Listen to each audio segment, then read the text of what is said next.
my beloved Boss Mike Cervera.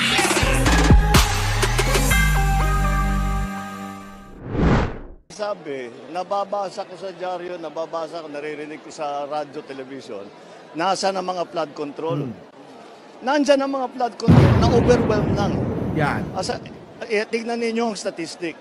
Nung bagyong Undoy, 400 plus centimeters ang bumagsak na tubig. Dito sa Christine, ang bumagsak na tubig is about 700 plus. Ulitin ko. Yung mga mapanligaw na mga vlogger nyo. Ito yung matagal kong sinasabi sa inyo. Na may mga flood control pero hindi na kaya. Parehas ng explanation ni Pangulo. Hindi na kaya yung dami. Sobrang dami ng tubig. Nagaling sa itaas, bumagsak sa lupa. Tinabunan. Yung flood control kaya hindi nila makita. Di ba? Kaya ngayon, mga kababayan, dahil nga itong mga katunggali nating mahal nating sa kabila, na DDS, tulad ni Skyran, kaya hindi nila makita kasi nga natabunan na ng tubig at gumuhong lupa. Di ba? So ngayon, ngayon yung pagkakaiba nating mga kababayan. Hindi na sila nagre-research. Tayo, hindi na kailangang i-research. Bakit? Kasi common sense lang yung mga yan. Pero common sense na nga lang daw, flood control pa rin ang nasa utak nila. Anak ng patik na yan. Di ba? Sige, tuloy. Halos doble ng Undoy. Kaya yung flood control ginawa natin para sa mga baha kagaya ng Undoy. Unawain nyo ha. Ang flood control, ginawa ito para sa mga baha. Dinisenyo sa Malaundoy. Hindi para sa mala 3-4 na undoy. Bago ito, kausapin nyo yung mga tao. Yung mga lugar na gumuho ang lupa, ngayon lang nangyari yan. Hindi pa... pag-usapan din natin ang science dito. Tulad ng mga sinabi ko nung nakaraan na tinapik natin to.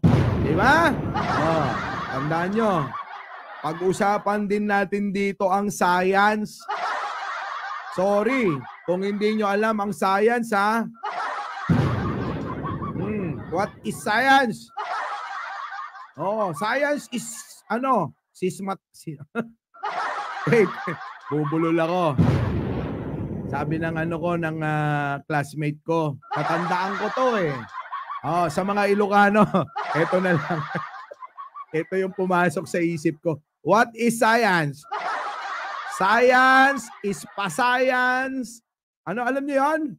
Science is pa-science. Living in the ocean. Alam niyo yun? Beauty? Sino nakakaalam nun? Science is pa-science. Living in the ocean. Alam niyo yun? Tatawa kami ng tawa dun eto na, mga kababayan. Tuloy na natin si Pangulo. May ini-explica. Okay, pasok. Bago ito, kausapin nyo yung mga tao. Yung mga lugar na gumuho ang lupa, ngayon lang nangyari yan. Hindi pa nangyari sa buong buhay nila, sa buong kasaysayan. Hindi pa nangyayari yan. Science is a big pa-science living in the ocean. Pero inyo naalala ko pa. Naalala ko pa. Ito na nga. Science is systematized. Body of knowledge and based on facts. Sabi ni Catherine Galpo. Yan yung sasabihin ko kanina. Pero naisip ko yung pasayan. Dami ko tawa doon. Sige, tuloy. Bago ito, kausapin nyo yung mga tao. Yung mga lugar na gumuho ang lupa, ngayon lang nangyari yan. Totoo yan, mga kababayan. Ang science dito na tinutukoy ni Pangulo at tinutukoy ko, yung climate change na akala nyo wala lang. Hindi nyo nakakita nakikita pero nararamdaman. Oh, di ba? Mababaw ba 'yon? Yung sinabi ko? Yung sinabi ko na ang climate change, mga kababayan, science, ay hindi natin nakikita pero nararamdaman. Tandaan nyo. Diba? So, malaking bagay dito na pag-usapan ng science. Diba, Rensilin? Diba? Kaya mga kababayan, tama yung paliwanag ni Pangulo dito. At yung mga DDS, mga kababayan, nako, oo. Wala na naman, nililiko na naman yung sinabi ng Pangulo kahit alam naman nating tama lahat ang punto na sinasabi ni Pangulo. Diba? Oh. So, Hindi pa nangyari sa buong buhay nila, sa buong kasaysayan ng mga lugar na yon na gumuho ang lupa dahil napakalaki ng tubig.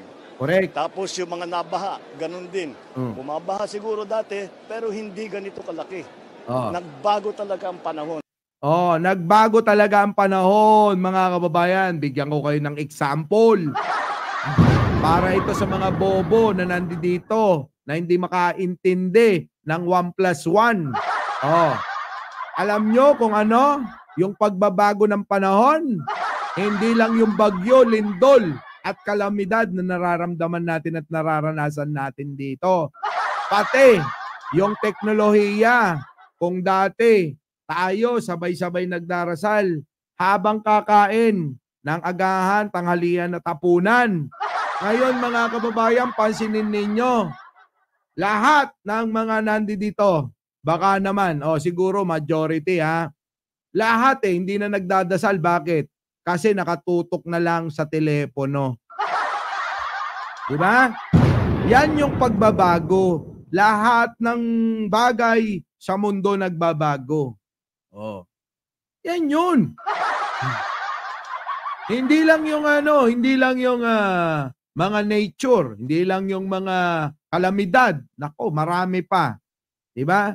Kahit yung nararamdaman nyo sa asawa nyo, 'di ba? Nagugulat kayo, biglang nagbabago. Kaya hindi na ako magtataka kung minsan magbago na rin kayo sa damdamin nyo sa akin at paningin nyo. Our beloved Boss Mike Severa.